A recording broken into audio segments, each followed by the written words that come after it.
Always on your side, victory. 안녕하십니까? 빅토리 입시랩 이우승 대표입니다. 오늘은 부산의 자랑 국립부경대학교에 대해서 수시 분석과 그 준비 방법에 대해서 이야기를 해보도록 하겠습니다.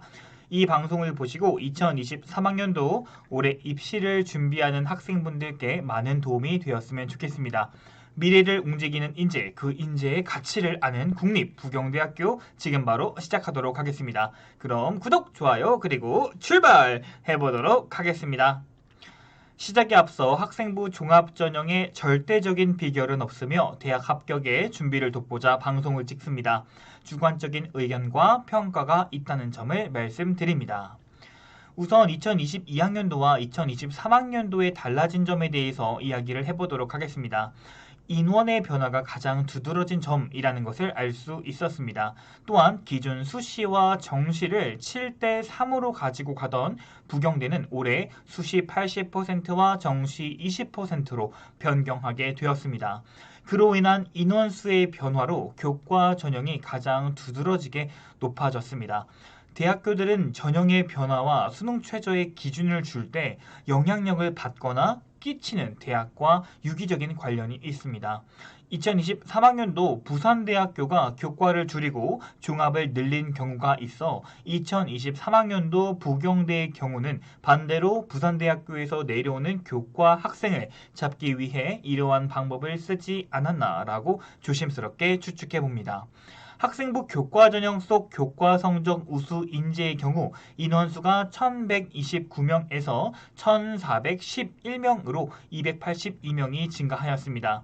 교과 지역 인재의 경우도 350명에서 389명으로 이렇게 39명이 증가하게 되었습니다. 인원수만 보게 되면 교과를 가장 많이 선발하고 그 다음으로 종합전형, 그 다음으로 지역인재, 교과 전형으로 선발하게 됩니다. 또한 부경대의 경우 전형만 다르다면 수시 모든 전형에서 복수 지원이 가능하다고 합니다. 학생부 교과에는 수능 최저가 있는데요. 학교의 내임 대비 다소 낮은 수능 최저학력을 가지고 있지 않나라고 개인적으로 생각을 합니다. 인문사회 예체능의 경우 국어 포함 2합 7에서 올해 2합 8로 변경되었고요. 자연계열의 경우는 2합 8에서 2합 9로 이렇게 변경이 되었습니다.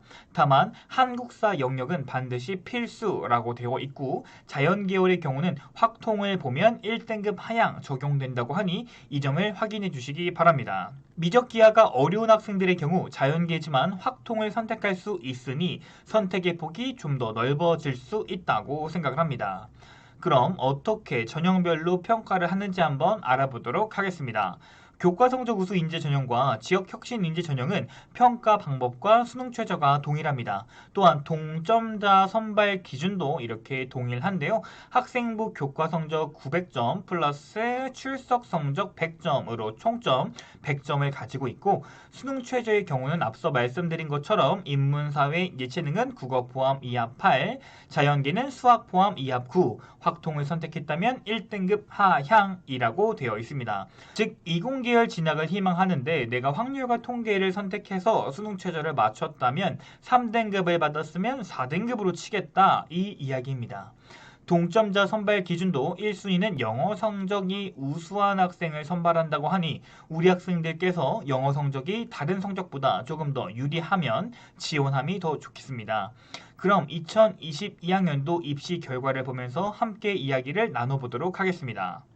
지금 보여드리는 자료는 2022학년도 부경대학교 입시 결과입니다. 교과 성적 우수 인재 전형, 즉 일반 전형과 지역 혁신 인재 전형, 지역 인재 전형을 같은 학과로 성적을 비교해 보았습니다. 성적 반영 방법, 수능 최저 모두 동일하며 인원수의 변화만 존재합니다. 수능 최저가 한 등급 내려가거나 달랐으면 격차가 크게 벌어질 것인데 수능 최저가 동일하기 때문에 등급의 편차가 드라마틱하게 변화되진 않았습니다. 아무래도 부산, 울산, 경남 지역 친구들만 지원할 수 있는 지역 인재의 경우 평균 등급은 다소 낮은 것을 확인할 수 있었지만 인원수의 차이, 즉 지역 인재의 경우는 인원수가 많이 선발하고 있지 않아서 이렇게 비슷한 결과를 가져오지 않았나라고 생각을 하고 있습니다. 보편적으로 보게 되면 평균 3등급 초반에서 많게는 4등급 때까지도 떨어지는 모습을 볼 수 있었습니다. 또한 학과에 따라 양극화가 굉장히 많이 발생하는데요. 양극화의 주요 원인 중 하나는 취업률이라고 생각을 합니다. 선두로 취업률이 높은 간호학과의 경우는 가장 높은 성적대를 유지하고 있었습니다. 반면에 어문계열 및 사학과의 경우는 다소 낮은 등급대를 가지고 있었습니다. 이는 앞으로도 더 심해질 것이며 비단 부경대만의 문제는 아니라고 생각을 합니다. 수도권 집중 현상, 학령 인구의 감소, 교과 전형의 증가, 수능 최저의 소폭 완화, 이러한 점을 보았을 때 올해 교과 전형의 경우는 평균은 올해와 비슷할진 몰라도 1등과 꼴등 간의 격차, 즉 편차가 이번 연도는 다소 커질 것으로 예상되고 있습니다. 또한 작년에 비해 인원수가 급격하게 증가한 학과가 있다면 주목해서 신경 써주시길 바랍니다. 그래서 3등급대 친구들, 3등급대 후반 친구들도 수능 최저를 준비한다면 좋은 소식이 들릴 수 있을 것이라고 판단하고 있습니다. 그럼 내가 몇 점인지를 잘 알아야 하니까 이제 교과 반영 방법을 어떻게 하고 환산 점수를 어떻게 구하는지 알아보도록 하겠습니다. 여기서 특이한 점은 일어일문학부, 국제지역학부, 중국학과는 제2외국어 교과 등급도 포함한다고 말하고 있습니다. 즉 학생부 교과 전형에서도 전공 역량을 보겠다라는 의미로 해석이 되고 있습니다. 그 외에 공통과목은 전 과목에 한국사를 추가합니다. 그리고 일반 선택 및 진로 선택 과목은 국영수사 혹은 국영수과 전 과목을 본다고 되어 있습니다. 근데 이렇게 비고란에 일반고에서 전문교과 1 개설 시 진로 선택 과목으로 편성된다고 하는데 전문교과가 뭐지? 라고 생각하시는 분들이 계실 겁니다. 전문교과는 여기 2015 개정 교육과정에서 전문교과에서 전문교과 1로 편성이 되어 있으며 흔히 전문교과를 여기다가 이렇게 정리해 놓았습니다. 이 과목을 수강했다면 일반 진로 선택 과목으로 편성하겠다라는 겁니다. 또한 2022학년도 이후의 졸업 예정자와 2021학년도 이전 졸업자의 큰 차이는 없지만 2021학년도 이전 졸업자는 인문에서는 통합과학을 안 본다는 점, 자연은 통합사회를 안 본다는 점 정도가 되겠습니다. 다음은 성적 반영 방법입니다. 공통과목 및 일반 선택 과목은 과목과 이수 단위를 반영하여 점수로 환산하는, 즉 수업 일수가 많은 과목에서 성적이 높으면 좋고 수업 일수가 적은 과목에서 성적이 조금 낮아도 괜찮은, 이렇게 평가를 한다고 합니다. 진로 선택 과목 또한 이수 단위와 성취도를 반영한다고 하는데 이것은 추후 모집 요강을 나온다고 하니까 그때 이야기해도 괜찮아 보입니다만 이렇게 계산하지 말고 학교에서 너무나 친절하게 이렇게 성적 산출 프로그램이 나와 있습니다. 여기에 들어가셔서 이렇게 수시 모집, 정시 모집으로 나눠져 있으니까요. 귀찮게 계산 안 하고 부경대학교 홈페이지를 이용하시면 되겠습니다. 결국 공부를 잘하는 학생을 대학이 선발한다는 것은 맞지만 얼마나 많은 시간을 소요한 과목에서 성적이 좋았는지, 어려운 과목에서 본인만 성적이 높은 건지를 보면서 우수한 인재를 선발하는 모습은 모든 대학이 동일해 보입니다. 두 번째, 학생부 종합전형에 대해서 알아보도록 하겠습니다. 학교생활 우수 인재 전형과 사회적 배려 대상자는 어떤 학생을 선발하고 몇 등급이 합격하는지 알아보도록 하겠습니다. 부경대학교 학생부 종합전형 서류평가 안내입니다. 기존의 학생부 종합전형 평가 방법과 크게 다르지 않습니다. 학업 역량, 전공 적합성, 인성, 발전 가능성 등으로 평가를 하며 우리가 알고 있는 학생부 종합전형처럼 준비를 하면 되겠습니다. 근데 의문이 드는 점이 있었습니다. 이렇게 학생부 종합전형 반영 교과가 국영수사과에 이수한 전 과목으로만 제한이 되어 있어서 그렇다면 정보 과목이나 그 외 특수한 과목은 들어가지 않는 건지 직접 부경대에 제가 문의를 한번 해봤는데요. 전 과목이 다 들어가는 일반 학생부 종합전형이라고 말씀하셨습니다. 또한 자기소개서와 면접도 없고 재수생이 가능한 학생부 종합전형입니다. 2022학년도 부경대 학생부 종합전형 가이드북을 보면 이런 식으로 중요한 과목을 동그라미 표시를 해놨습니다. 홈페이지 내에 게시가 되어 있으니까요. 꼭 확인해 주시면 좋을 것 같습니다. 이 표를 보면서 내가 준비하는 학과는 어떤 과목을 중점적으로 보는지, 내가 잘 준비하고 있는지를 확인해 보는 방법도 중요하겠습니다. 우선 학업 역량입니다.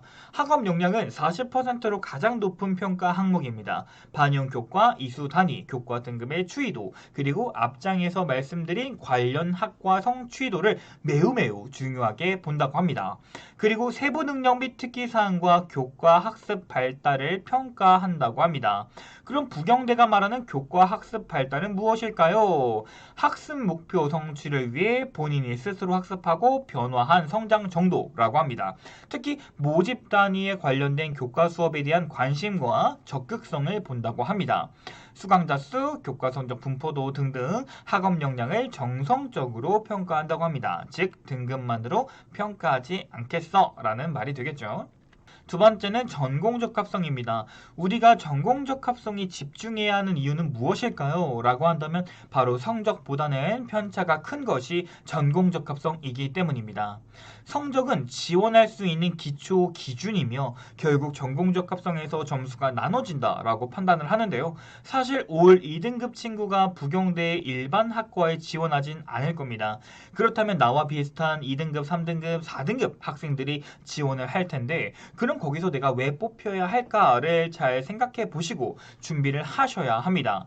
부경대가 말하는 전공 적합성은 모집 단위와 지원자의 적합도를 종합적으로 평가한다고 합니다. 즉 매번 말씀드린 내가 지원하고자 하는 학과가 어떤 학과인지를 먼저 파악하셔야 한다는 겁니다.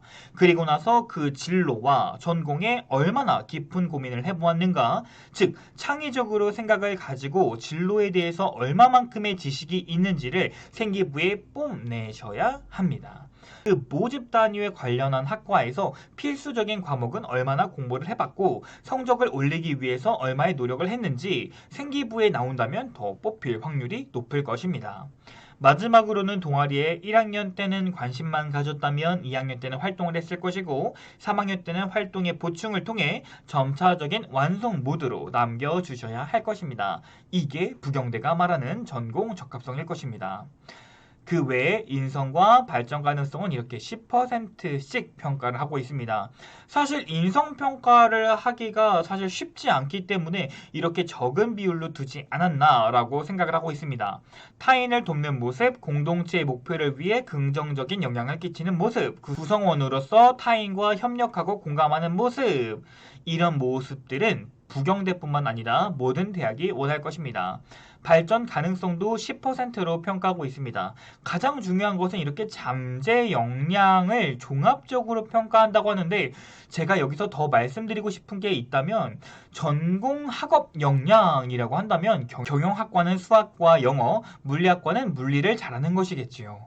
하지만 전공 잠재 역량이라는 것은 경영학과는 리더십과 소통 능력 혹은 사회적 문제를 해결하는 능력이 될 것이고 물리학과의 전공 잠재력이라고 한다면은 이렇게 실험하는 모습 그리고 이론을 습득하고 활용하는 역량 이런 것들이 될 수가 있을 것입니다.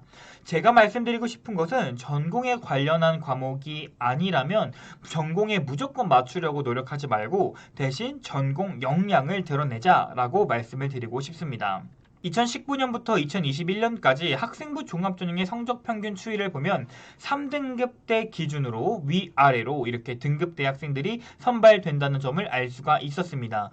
여기서 주목해야 될 것은 2019년보다 2021년이 더 성적의 편차가 커지고 있다는 점입니다. 이러한 점은 올해에도 크게 달라지지 않을 것으로 보이는데요. 이는 학령 인구의 감소 여파도 있겠지만 학생부 종합전형을 준비하는 친구들의 양극화 또한 한 몫을 한다고 생각을 하고 있습니다. 그래서 내가 성적이 4등급대라도 생활기록부를 잘 준비한다면 부경대에 지원할 수 있고 합격할 수 있다는 점을 말씀드리고 싶고요. 실제로 위의 평가 항목에 맞춰서 전공 관련 교과를 잘 준비하고 동아리 선택을 잘 하여 학년간 발전 가능성을 보인다면 그리고 전공 관련 지식을 생기부에 가득 담아낼 수 있다면 훌륭한 평가를 받을 수 있다라고 말씀을 드리고 싶습니다. 또한 이렇게 학과별로 3년의 입학 전형의 결과, 경쟁률, 최종 후보까지 이렇게 자세하게 나와 있으니까요. 잘 참고하셔서 지원하시길 바랍니다. 이 외에도 실제 학과에서 상위 10%로 합격한 사례와 추가 합격한 사례 이런 식으로 활동을 보면서 내가 어떤 부분이 부족하고 채워야 하는지를 느끼실 수 있는 부분도 있습니다. 내가 성적이 부족하다면 그 단점을 채울 수 있는 생활기록부를 준비해 주세요. 평가 요소에 맞춘 활동은 대학이 학생을 평가할 때 매우 매력적으로 다가오실 겁니다. 지금까지 한 이야기를 정리해보면 부경대는 2등급 중반에서 3등급 초반까지 교과 전형으로 준비가 가능합니다. 학생부 종합전형을 준비한다면 4등급 대 친구들도 도전이 가능할 것입니다. 단 지원하고자 하는 학과의 인재상을 반드시 확인하고 커리큘럼을 확인해 보시기 바랍니다. 부경대 경영학과는 수학도 중요하지만 영어를 중요시하고 있는 학과입니다. 글로벌 인재를 선호하고 있기에 이런 인재상은 모집 단위를 꼭 숙지하시기 바랍니다. 두 번째, 생활기록부의 전공에 관련해서 대충 인터넷 찾아가지고 진로에 껴맞추지 말고 전공에 대한 지식이 이만큼이나 있습니다. 이만큼이나 알고 있습니다. 라는 느낌을 전달해 주시기 바랍니다. 세 번째, 전공에 대한 교과 성적의 향상입니다. 위에 말씀드린 모집 단위 교과가 어떤 것들이 있는지 반드시 체크해 보시기 바랍니다. 네 번째, 어쩌면 전공성 40%를 강하게 흔들 수 있는 것은 동아리 활동이라고 생각을 합니다. 동아리 활동은 전공에 관련된 것들로 준비해 주시면 되겠습니다. 특히 학년간 꾸준한 탐구 발전 모습이 가장 중요할 것으로 예상이 되고 있습니다. 다섯 번째, 꼭 부경대학교 대입 전형 가이드북을 공부하시길 바랍니다. 오늘 방송은 여기까지입니다. 부경대를 준비하는 학생들에게 한 가지 말씀드리고 싶은 게 있다면 포기하지 말자라고 말씀을 드리고 싶습니다. 공부도 1등급, 생기부도 1등급이 나의 경쟁자는 아닐 것입니다. 부경대에 지원하는 학생들께서는 생활기록부의 단점들도 있을 것이고 성적에 대한 아쉬움도 있을 것입니다. 그러나 본인의 생활기록부를 보고 앞서 말씀드린 평가 요소를 확인하며 학과에 대한 깊은 이해, 준비를 꾸준하게 하신다면 좋은 결과가 있으리라 판단합니다. 지금까지 빅토리 입시랩의 이우승 대표였습니다. 시청해 주셔서 대단히 감사합니다.